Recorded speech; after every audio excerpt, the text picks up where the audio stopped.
And in that amount of time, maybe less than a minute, we were outside, and the whole house was already on fire in 1 minute. A Fargo family's warning tonight after escaping their home just seconds before it was engulfed in flames. Good evening, everyone. Thanks so much for joining us tonight. The sound of smoke alarms is what saved a family's life. There are still no answers as to how this home on 27th Avenue South in Fargo managed to be destroyed. Valley News Team's Krista Baim sat down with the family as they try to start all over while sending a vital message to others. That sound will always be a relief for me. A life-saving siren for Lori Bockel and her family as they live in this hotel room for now. But she's thankful they're here at all after being woken up in this home by this sound. My initial thought was, why is the smoke alarm going off? What's going on? Thinking there was something malfunctioning. Waking up and walking downstairs, she saw flames from a part of her living room wall. I yelled to my friend and her father to get out of the house. There was a fire, and I ran upstairs and yelled at my daughters to get up and get out of the house. Do you remember being barefoot outside? Yeah. That was cold. It was cold last night. Outside and safe, the house was already taken over by flames when she realized one person wasn't beside them. It was horrifying, actually, to think he was in the house and he wasn't going to get out. He was changing his clothes.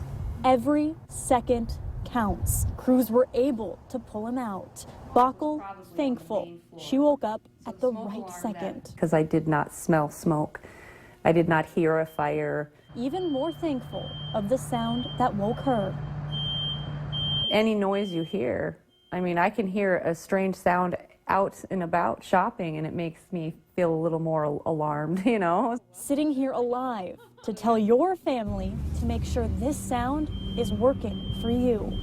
The matter of minutes you have to get out of a burning house, you could die or lose a child or another family member. Bockel says the community response has been just amazing, with donations from her kids' school and the American Red Cross. They'll move out of the hotel on Thursday and then soon after into a rental home a neighbor offered them as they work to rebuild on their property. Insurance is helping pay for that rental house, and now the man pulled from the home is still in the burn unit in Minneapolis with third-degree burns on his back and arms. He's unable to talk right now, but he is expected to make a full recovery. Andrea? All right, thank you, Krista. The Red Cross does offer a program to install smoke alarms in your home if needed, even certain ones for those hard of hearing. A Baudette, Minnesota woman is in jail tonight and has been charged with 2 counts of theft regarding money that police say was stolen from a GoFundMe account. Police say this woman, Retina Lavala, stole money from an account that raised more than $27,000 for 3 boaters who died on Lake of the Woods last fall. The 3 all drowned after their boat capsized in rough water last month. Lavala told Valley News Live there was still $7,000 in that GoFundMe account that had not been dispersed to the families. 2 men are facing felony burglary charges after police say they broke into a children's museum in North Fargo and stole donation money. 18-year-old Justin Eback and 19-year-old Richard Langseth allegedly broke into the museum at Yunker Farm multiple times. One of the men surrendered after getting a warning from officers. A police canine found the other man hiding in the basement of the museum. With all the talk about the Zika virus over the last month or 2, many of us here in the Valley want to know if it will make it to our area. Valley News Team's Cornelius Hocker spoke to Vector Control about the situation and also to a local organization that's being impacted by the Zika virus. It's all about the safety for the patient. The person that's going to receive it on the other end, we want to make it the most safe and ample blood supply that we possibly can.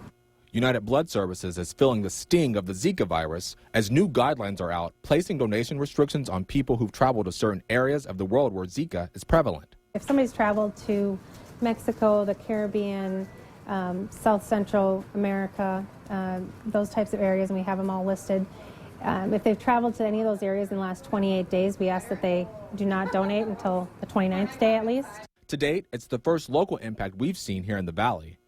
Unlike the southern United States, the weather is on our side to keep the Zika virus out of our area, according to Cass County Vector Control Director Ben Prather. We're well below zero, we're well below freezing point anyway, and that definitely is going to hold things off for us for a long time. Prather's at the annual American Mosquito Control Association meeting where Zika is being talked about. He says when the summer months roll around, you can do your part in keeping mosquitoes who harbor the virus out of your neighborhood. When really people have stuff in their backyard that's collecting water for long periods of time, that is really the main cause of this particular outbreak. We're providing that habitat right out our back doors. Though the cold is keeping Zika at bay for now, it's also the cause for United Blood Services missing out on donations as people tend to travel south to escape the frigid temperatures. We feel that it'll affect about 2 to 3% of our donors, and that's about 200 to 300 donors because we need to come up with about 10,000 units a month. Cornelius Hawker, Valley News Live. Prather says people in our area shouldn't panic about the Zika virus because the mosquitoes that carry the virus thrive in tropical environments. Senator Bernie Sanders and billionaire Donald Trump are your winners of the Democratic and Republican presidential primaries in New Hampshire. Trump won with no trouble. Texas Senator Ted Cruz, who won in the Iowa caucuses last week, finished fourth. On the Democratic race, Sanders won over former Secretary of State Hillary Clinton, who was looked at as her party's prohibitive favorite a year ago. On the heels of Sanders' win today, television stations in the area, including ours, are getting advertising orders for the Sanders campaign ahead of Minnesota's primary, which is on Super Tuesday. About 8%. That's the survival rate for sudden cardiac arrest victims to have a full function of their brain. And one Fargo man says he's lucky thanks to his wife. Annette and Patrick Schultz were at home on Black Friday when he stopped breathing and turned blue. Annette had to perform chest compressions on her husband while a 911 dispatcher walked her through it. Patrick made a full recovery, but he says his outlook on life has changed. I had a funny thought the other day. What if I got yelled at by this customer? I thought, big deal, I've already almost died. So there's those types of thoughts. To look back and say, wow, all these things could have happened but didn't happen. You just have to laugh and thank God that it's all good. Annette Schultz and 2 other people were honored as heroes today at a ceremony in South Fargo.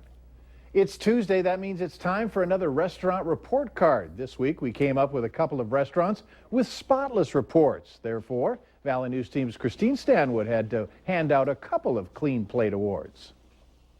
Something unique jumped out at us when we were reviewing this week's inspection reports from the health department. Both Charlie's Cheesesteak and Popeye's got a spotless report from the health department from their last inspection. The two sit side by side at the Petro stop off 45th Street South. Charlie's credits their Clean Plate Award to their dedicated staff. Being clean is a good thing. So nobody's food being contaminated, things like that. And right next door to Charlie's, Popeye's. The manager keeps track of Valley News Live's restaurant report cards and was happy to hear his restaurant was rewarded. How does it feel knowing that you won the Clean Plate Award? I was happy that all of our hard work paid off. The general manager credits his staff for their spotless inspection. Anybody you'd like to thank for getting the Clean Plate Award? We'd like to thank Valley News Live. Oh yeah, why is that? For going out of their way to get all these restaurants report cards and find out who is the cleanest kitchen. In Fargo, Christine Stanwood, Valley News Live. There was one restaurant with a critical violation. Giant Panda restaurant off of 13th Avenue South was written up for improper date marking and for keeping food too close to the floor. Now the managers say that everything's been taken care of. If you want to watch other restaurant report card reports, go to valleynewslive.com and click on this story.